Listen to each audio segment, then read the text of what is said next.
Hi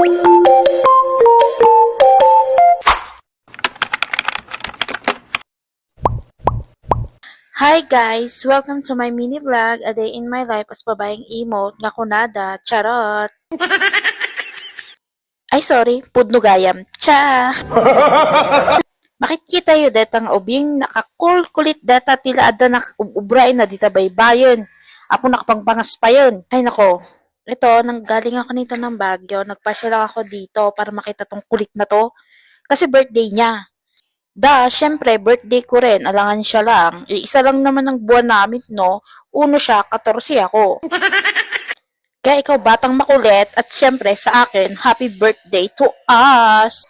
At ito yung time na uuwi ako ng Baguio. Diyos ko, puno-punuan sa sakyan. Tapos no, gaw away dakti Baguio. Kanain nga na puno, tilugan, apayhan mo kaya't ka, ilugan tinapintas. Aya! Aray naman!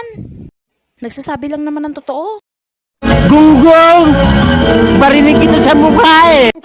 Dahil nagdaro tayo ng ganda-gandahan, ayan tuloy, hindi tayo nakasakay. Diyos ko, bad trip ko.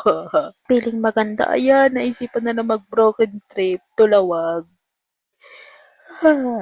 Kapagod. Fast forward, ito nga na nga, nakasakay na nga kami ng bus, tulawag. Tapos ayan, may sumurot pa, Diyos ko.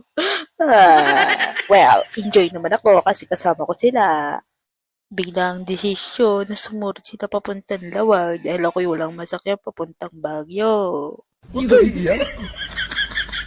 Anong iiyak? Dos por dosing kita eh. At syempre, dahil tayo magbo-broken trip, tayo dadaan na rin sa aking kakambal. Oh my God! Ang kambal kong singhot barado. Aray ko joke lang. Diyos ko, kung ako'y makapanglait sa aking kakambal, kala mo hindi kami parehas ng ilong. O diba, ang sweet niyan.